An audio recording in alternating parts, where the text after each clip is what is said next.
우리는 예수님의 죽음과 연합하여 죄에 대해서 죽었고, 죄의 왕국, 죄의 나라에서 이미 죽었고, 예수의 부활에 연합하여 예수님과 함께 생명 안에서 왕노릇하고 있습니다. 그러므로 그리스도 예수를 믿는 백성들은 하나님에 대해서 산 자로서 생명의 열매를 맺기 위하여 거룩한 삶을 살아야 합니다.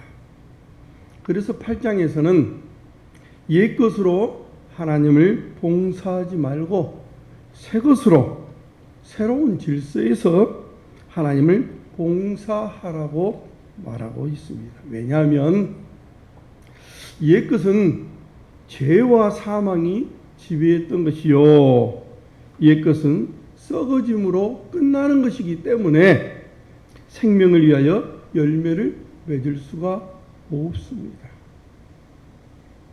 그러나 부활하신 예수님의 나라에서 하나님을 봉사하는 것은 새 것으로 봉사하는 것이고 하늘에 속한 것이며 영에 속한 것이기 때문에 옛 것으로는 하나님을 기쁘시게 할 수 없지만 새 것으로 하나님을 기쁘시게 할 수 있기 때문에 그런 것입니다. 할렐루야.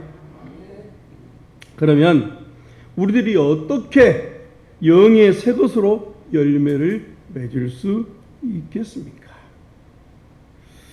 주님 오셔서 죄악 세상을 완전히 정복하기까지는 에덴에서부터 시작해서 지금까지 계속하여 믿음의 백성들은 세상과 싸우고 있습니다.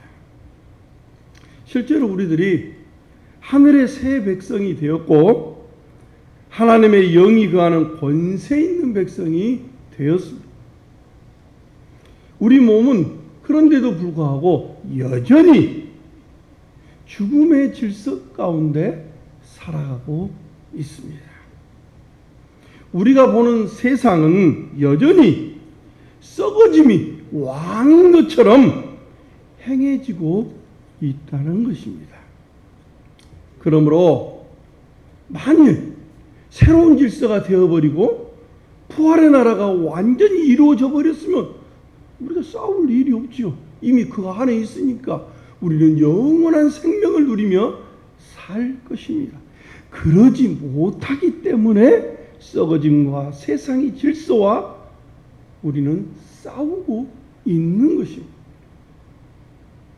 죽음이 우리 몸을 쓸어가고 온 세상을 덮고 있습니다.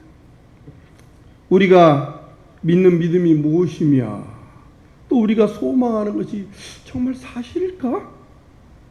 참 바르게 판단하기 어려운 시기를 우리가 살아가고 있습니다.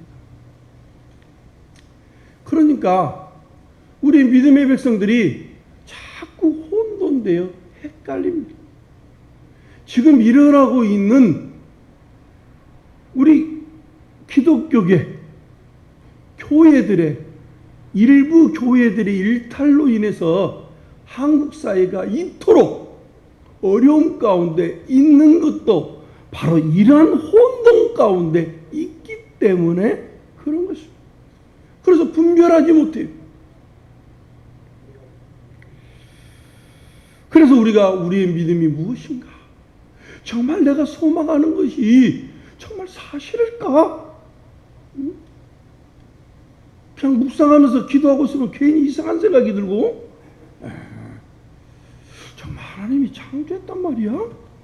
이런 이상한 생각들이 들게 돼 있는 것입니다. 한번 우리 생각해 보십시오. 이스라엘 주위에 전부 강대국이었습니다. 애국, 아수르, 페르시아, 로마 어떻습니까? 정말 세계를 호령하는 쟁쟁한 나라들입니다. 조그만 나라 옆에 이 엄청난 강대국들이 순서를 달리하면서 자기들끼리 세계의 패권을 지배하고 있습니다. 그러니 이스라엘 입장에서 생각해 보면, 야, 진짜 하나님이 여호와 하나님이 계실까? 아니 저들은 저렇게 엄청난 군대들이 세계를 호령하고 부유하고 화려하고, 이스라엘은 어째요? 아주 적은, 외적으로는 너무너무 적은 나라, 수적으로도 얼마 되지 않는 아주 적은 나라입니다. 그러므로 어디 합니까? 더욱더 그들은 하나님의 언약을 믿고 하나님을 의지했어야 함에도 불구하고 오히려 그들은 그 세상을 바라보았던 것입니다. 그러다가 하나님의 심판을 당하였고 그들은 포로로 끌려가게 되었던 것이죠. 지금 우리의 싸움은 어떤 싸움입니까? 우리도 썩어질 세상과의 싸움 가운데 있습니다. 예수님의 영이 우리 안에 계십니다. 그래서 우리가 하나님을 어떻게 부릅니까? 아빠, 아버지 이렇게 부르고 있는 것입니다. 예수님을 죽은 자 가운데 살리신 영이 지금 우리 안에 계십니다. 할렐루야. 그러므로 우리 죽을 육체도 머지않아 주님처럼 영광스러운 몸으로 변화받을 것입니다. 할렐루야. 우리가 하나님의 아들이 되었기 때문에 아들이신 예수와 함께 모든 것을 상속받게 될 것입니다. 그러므로 우리가 그 영광을 상속받기 위해서 어떻게 해야 할 것인가를 오늘 본문에서는 잘 말씀하고 있습니다. 자, 로마서 8장 17절 말씀 우리 함께 다시 우리 보도록 하겠습니다. 자, 시작.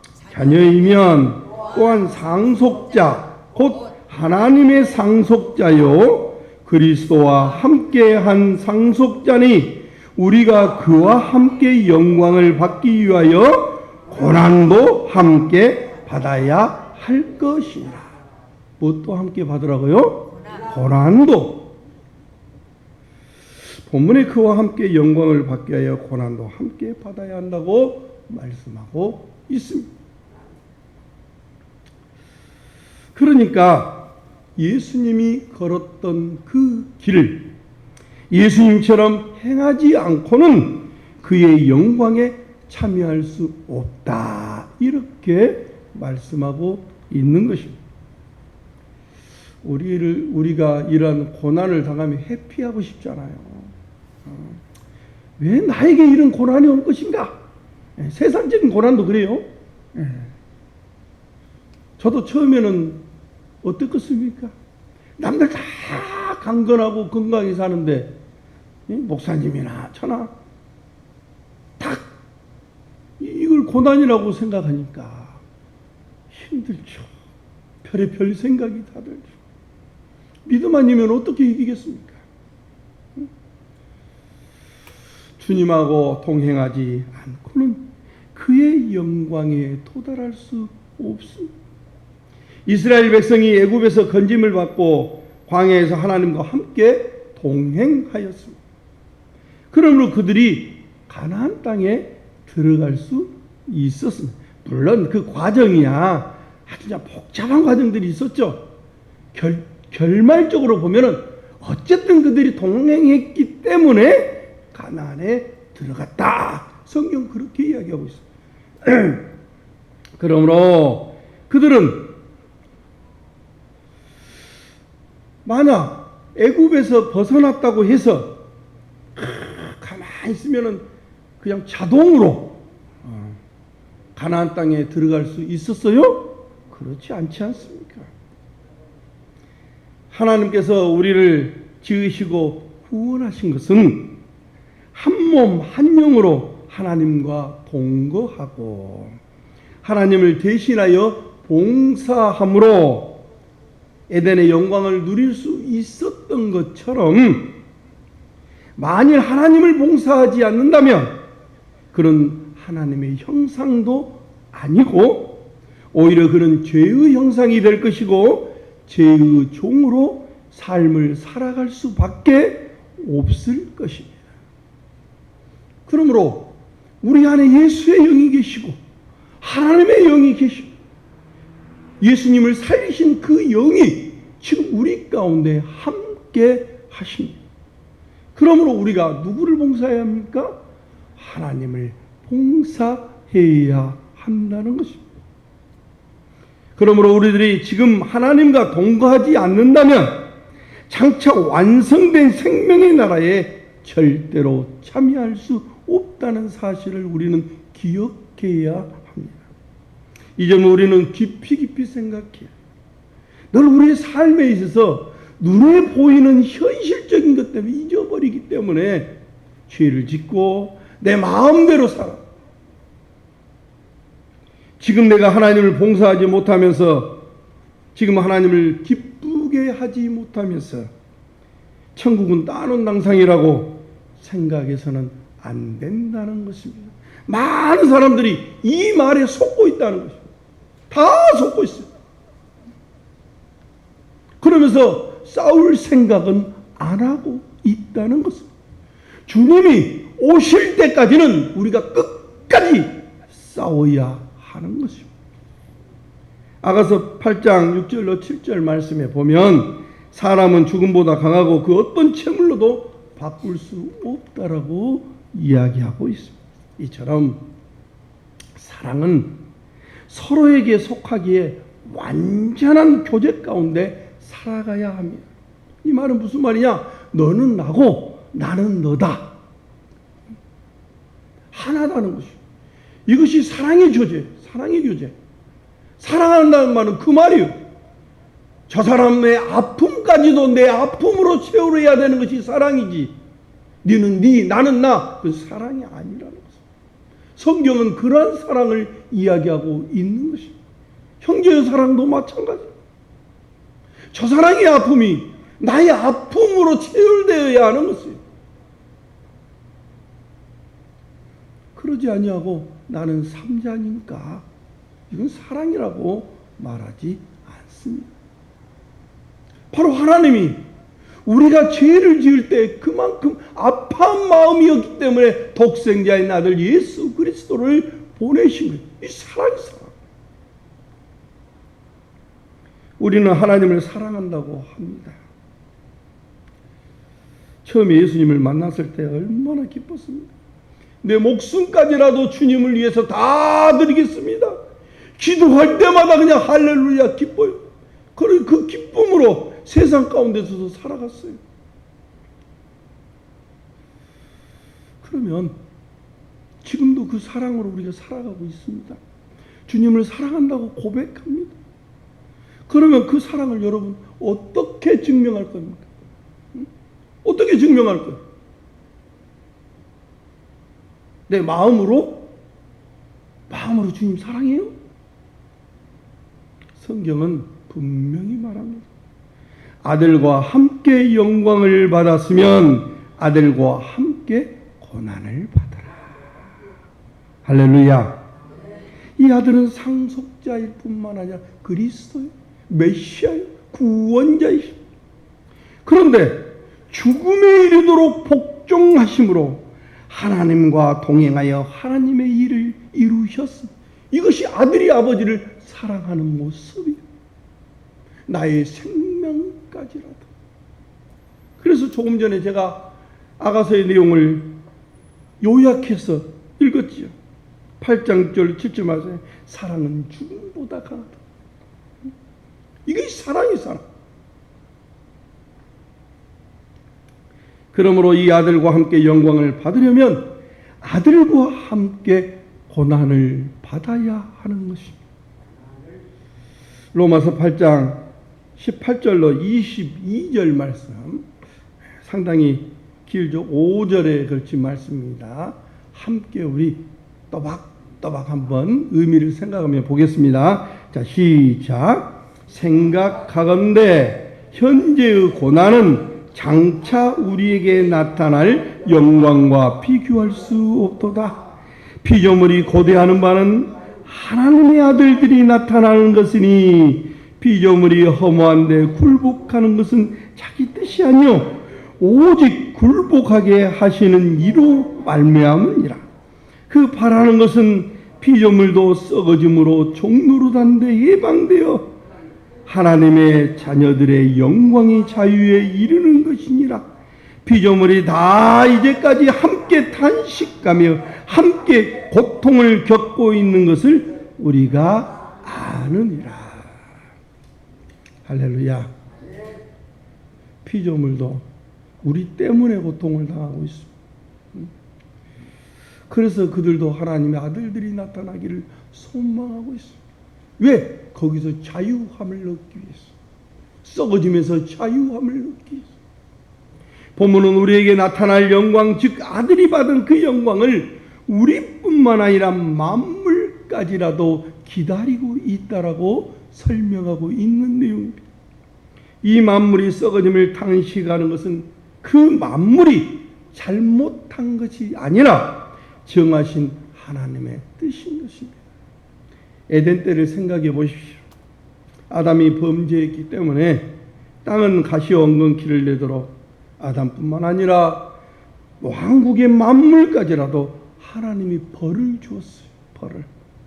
잘못은 누가 했는데요? 아담이 했죠. 그런데 벌은 누가 받아요? 만물까지 같이 벌을 받고 있는 것이죠. 풍성한 에덴이 이제는 힘써서 땀을 흘려야 먹을 수 있도록 가시엉겅퀴가 나도록 그 땅을 저주했습니다. 아담이 범죄했기 때문에 그 왕국은 황폐하게 되었고 만물까지라도 썩어지게 된 것입니다.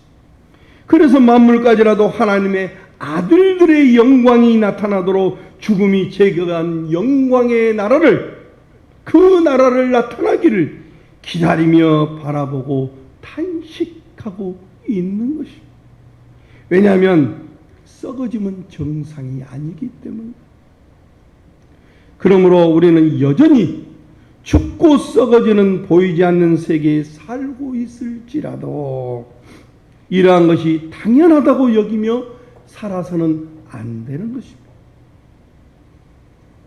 우린 지금 눈에 보이고 있는 이 모든 것들, 썩어지는 것들, 죽어가는 것이 당연하다고 생각할 수 있다는 것입니다. 그러나 이건 당연한 것이 아니라는 것입니다. 우리는 만물의 탄식 소리를 들어야 합니다. 그럴 때 부활의 백성으로 살아갈 수 있는 것입니다. 우리가 부활의 빛 가운데 산다는 말을 합니다.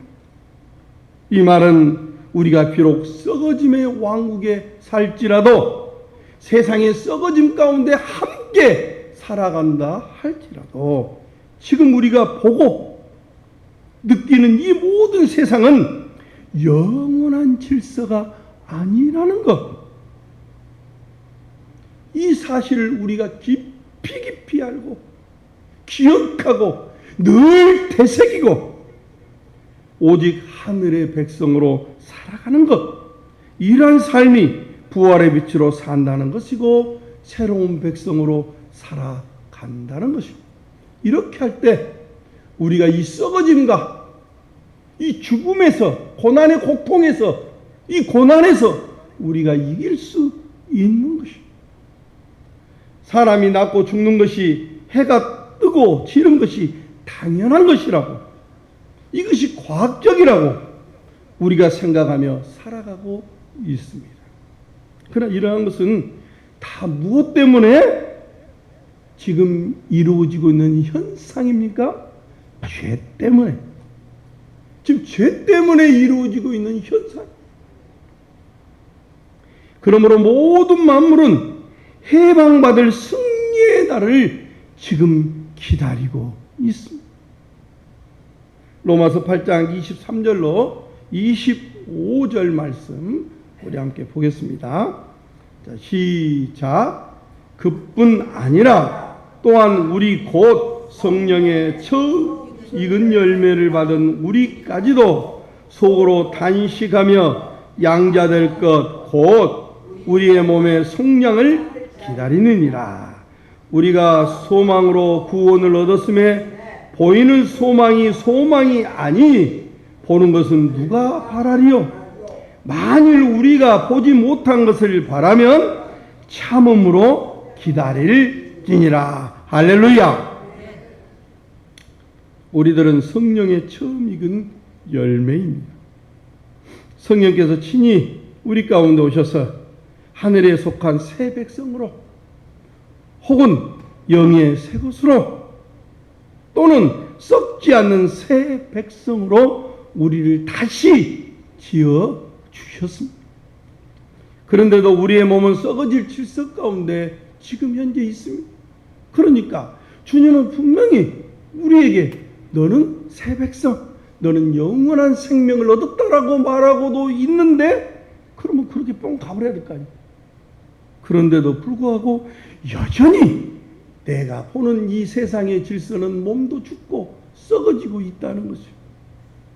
그러므로 우리들은 몸의 구속을, 완전한 구속이 이루어지기를 기다리고 있는 것이죠. 지금 예수님이 생명의 주로 통치하고 있습니다. 그런데도 여전히 세상에는 생명이 없는 것처럼 우리들도 죽고 썩어지고 만물도 죽고 썩어짐으로 하나님의 영광을 마치 조롱하는 것처럼 보입니다.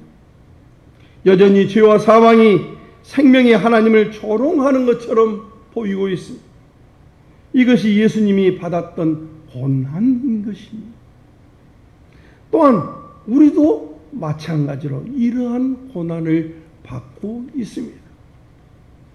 이처럼 성령의 처음 익은 열매를 받은 우리 몸까지도 죽음과 썩어짐이 하나님의 생명의 권세와 그 나라의 영광스러움을 해방하고 있습니다.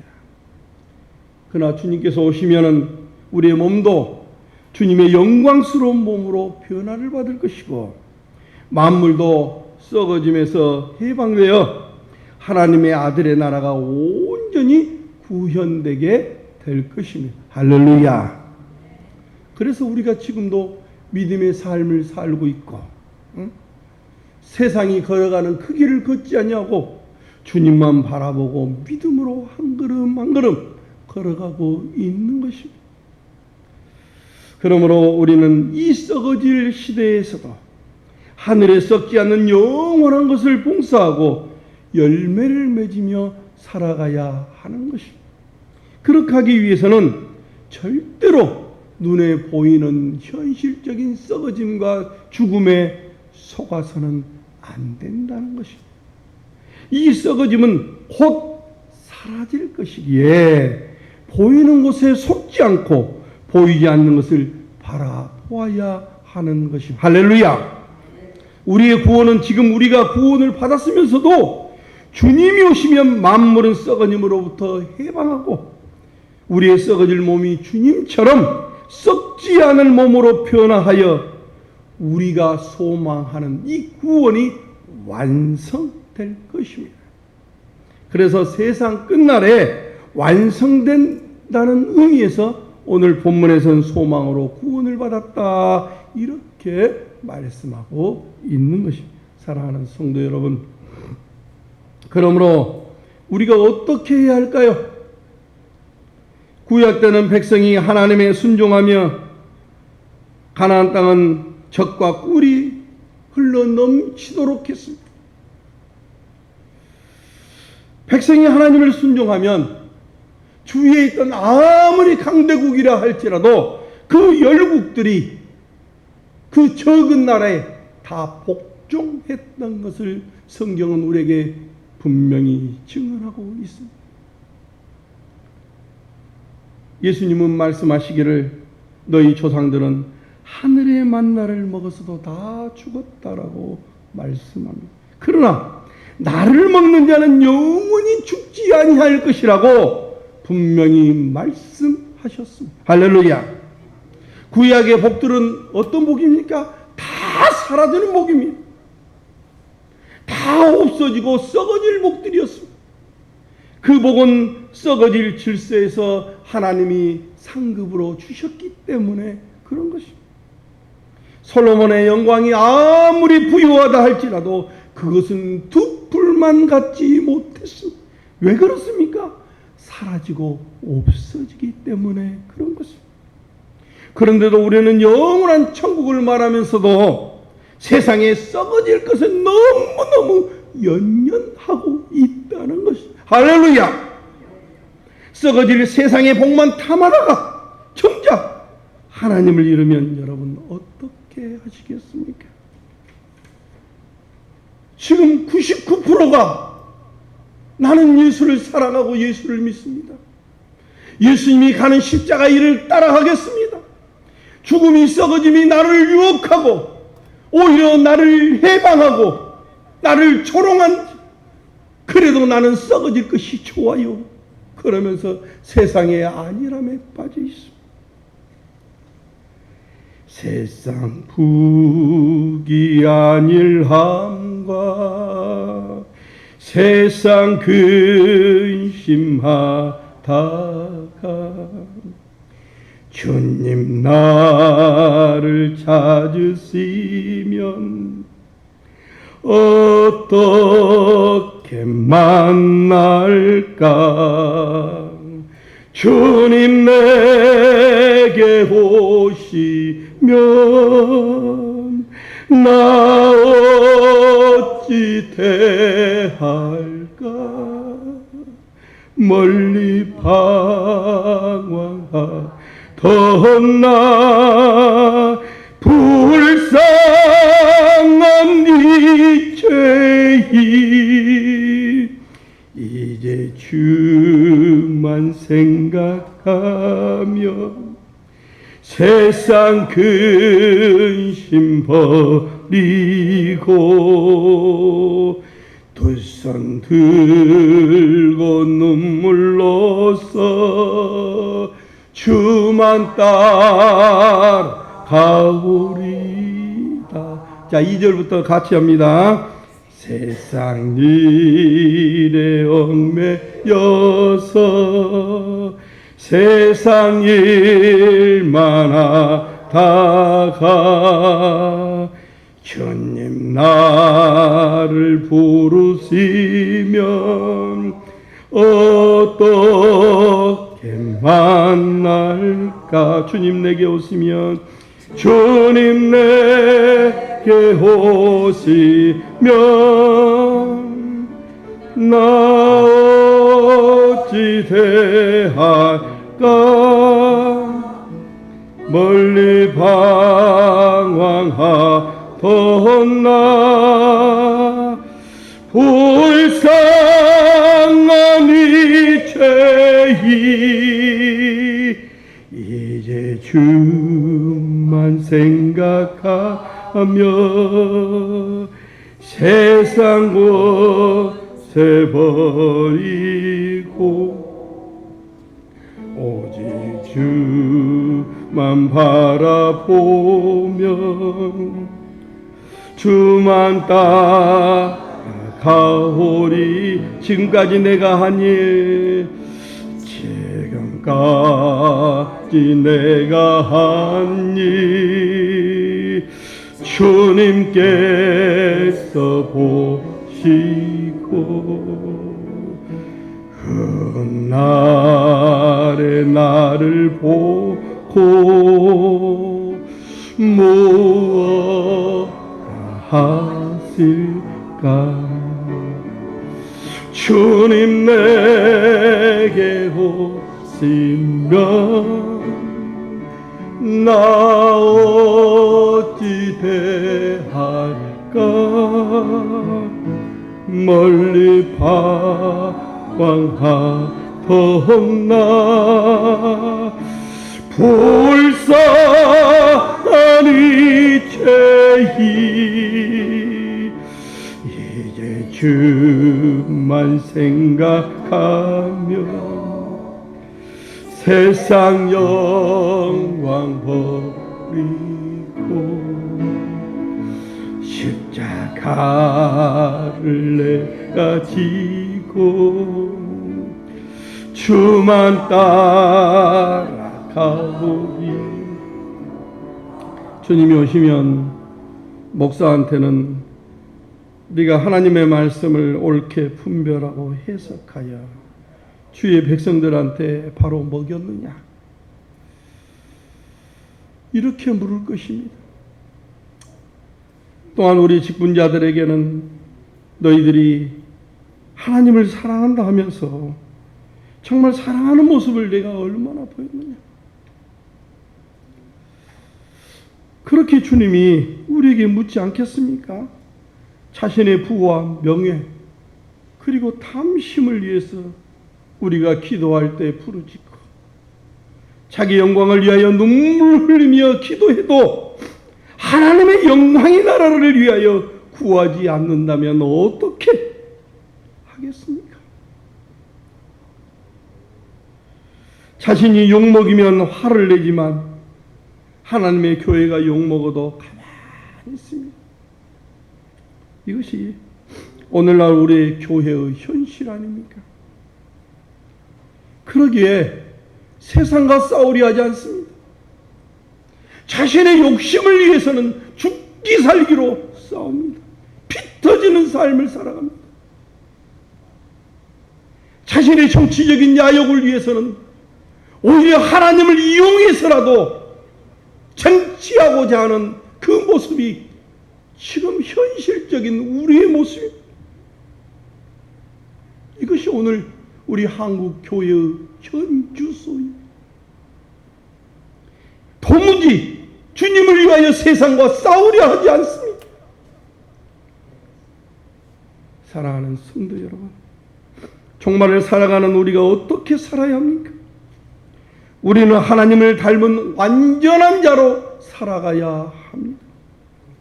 주님처럼 형제를 섬기고 하나님의 일을 하며 영광을 드러내고 하나님의 교회에 모여서 영이신 하나님을 찬양하며 신령과 진리로 예배하는 것, 또한 예배의 생명의 선물, 내 삶으로 주님의 살과 피의 교제로 함께 나누면서 가난한 자들까지 주님의 생명의 복에 참여할 수 있도록 구제하는 것이 우리의 완전함입니다. 썩지 아니할 영원한 나라를 봉사하는 것입니다. 우리는 하나님의 백성입니다. 그러므로 교회의 삶에 우리는 관심을 두어야 합니다. 교회가 천국이고 교회가 주님의 나라입니다. 교회가 주님의 전이고 교회가 주님의 몸이고 우리는 그의 지체인 것입니다. 우리들은 주님의 교회를 떠나서 주님을 기쁘게 할 방법이 세상에는 없습니다. 세상에서 주님을 기쁘게 할 것을 찾지 마십시오. 주님은 썩어질 세상 것으로 영광을 받으실 분이 아닌 것입니다. 자꾸 그러한 말에 속지 마십시오. 주님 오실 때까지 세상 썩어질 것으로 자기의 생을 살지 아니하고 주님만, 오직 주님만, 오직 예수만 시인하고 주님의 몸된 교회를 올바르게 봉사하며 나의 전 생명과 몸을 들여 주님의 증인의 삶으로 우리 충성을 다하기를 주의 이름으로 축원합니다.